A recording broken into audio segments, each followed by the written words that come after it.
I'll show you how to do this so you can make things like this. Hey everybody, my name is Dan and welcome to this beginner's guide on buck riveting. I wanted to go over with you all the jargon and all the accessories that I had to learn about before I could buy the right tool, and then I'm going to show you how to set a rivet. Before we jump into the world of buck riveting, or solid riveting as it's called, I thought it would be useful to review quickly a little bit about pop riveting. Of course, with either form of riveting, you first start by drilling a hole through your pieces of material that you want to join. For pop riveting, you'll just need a manual rivet gun. This is also called blind riveting because, in contrast to buck riveting, you only need access to one side of the material that you're working with. So you put the rivet through the hole, you squeeze the rivet gun, and as you're squeezing, that pulls the mandrel through the rivet body and expands it into the hole. And that pop is when the mandrel breaks off, leaving the rivet in your material. As you can see here, pop rivets come in a variety of diameters and lengths depending on the needs of your project. While pop rivets might be easy to install, obviously they don't look the same as solid rivets, and I've also read that they're not as strong either. Buck rivets, also called solid rivets, are just as they sound, solid. This type is a universal head rivet with a manufactured head and a stem called the shank. Just like with pop rivets, these come in a variety of lengths and diameters depending on the needs of your project, and they also come in hard and soft alloy versions. When selecting for rivet length, you want to make sure that it sticks out at least 1.5 times its own diameter past the material that you're securing. Installing buck rivets requires the use of a rivet gun. There are electric models available, but I bought a pneumatic one because I have a compressor. One of the basic characteristics of a rivet gun is its X rating. Here I have a 3X rated rivet gun, which means I should be able to do rivets up to 3/16 of an inch. 2X rated rivet guns, on the other hand, can only do rivets up to about 1/8 of an inch, whereas a 4X rated rivet gun could do rivets all the way up to 1/4 inch. Here is the rivet gun kit I bought for about $400. Here are the bucking bars, here are the rivet sets, and then obviously the rivet gun. This part of the rivet gun is called a rivet set, and this is an interchangeable head. For the universal head rivets we're using, you'll have to use a different rivet set for each different size rivet.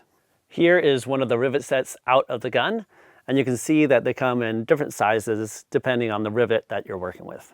There are even offset rivet sets that have a slight curve in them that allow you to get into harder to reach spaces.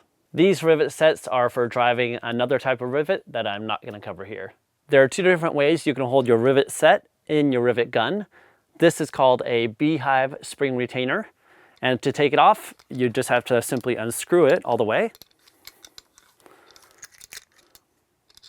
And then you can switch out your rivet set.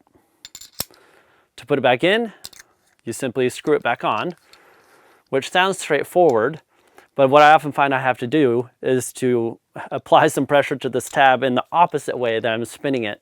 So it can actually be a little tricky. I have to use 2 hands to do it. The second way is by using a quick change spring retainer. Now, I haven't found this to be quick change myself, because in theory you're supposed to be able to press on this tab and pull the rivet set out. But in practice so far, I found that I have to unscrew it a few turns anyway, just like with the beehive spring, and only then can I deflect the spring enough to pull out the rivet set.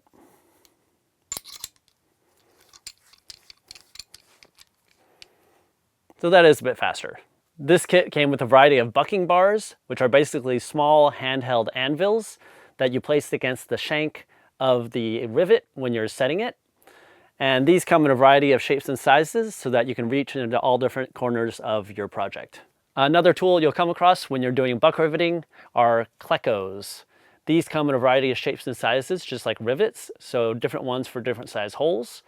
And these are used to temporarily hold the materials together while riveting. In order to use these, you'll want to get a pair of Cleco pliers to help compress the spring inside and insert it into the material. Fun fact, Cleco is a contraction of Cleveland Pneumatic Tool Company, who first invented them. With all the basics covered, let's drive a rivet. First, we need to set the air compressor to the correct working pressure. This varies depending on the size of rivet you're using, and generally 25 to 40 psi should be sufficient in this size range. Next, you'll need to oil the rivet gun, which is something you'll want to do every day that you use it. For this example, I'll be securing together 2 pieces of 1/16 inch thick aluminum, and the first step is to drill your hole. For the 1/8 inch rivets I've been using a 9/64 inch drill bit, which is the next size up, to make a hole just big enough that I can push the rivet through without having to hammer it.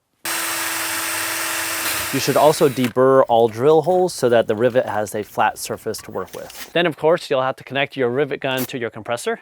In this example, we don't really need to use Cleco pins because it's a very small piece of material and already held together with a vise. But if you were going to use a Cleco pin, you'd simply compress them with the pliers, pop them into the hole, and release. And then once you'd placed all the other rivets, you'd simply remove this Cleco, put in a rivet, and finish it off. Now you put your rivet through the hole, place your rivet gun against the head, place the bucking bar against the shank, and once you have an even pressure so that it's not moving around, press the trigger. If it's gone well, you should see that the shank of your rivet has compressed into what's called a shop head. Another note, you want to make sure that the rivet gun is parallel to your rivet and perpendicular to the materials that you're securing. In general, it should only take a few short blasts with the rivet gun to compress any rivet you're working with, but if you found it hasn't compressed or deformed enough, simply try again, or you might have to increase the pressure on your compressor. Setting a rivet by yourself can be fairly simple because you can easily control how much pressure you're applying with the bucking bar and the rivet gun. When you're working with 2 people, the person holding the rivet gun is called the gunner, and the person holding the bucking bar is called the bucker. And in that case, communication is really important because you never want to run the rivet gun without the bucking bar behind it. And you always want to make sure that you have the right amount of pressure and that you both know how many blasts are coming from the rivet gun. Here's a shot of the riveting action in slow motion. And you can see how the bucking bar acts like a hammer, flattening out the shank of the rivet. I hope this has helped shed some light on the world of buck riveting. I know that I found it a lot easier than I expected, especially once I learned all the jargon, and the results are very satisfying. So if you're just getting started, I'm wishing you best of luck in your project, and see you next time.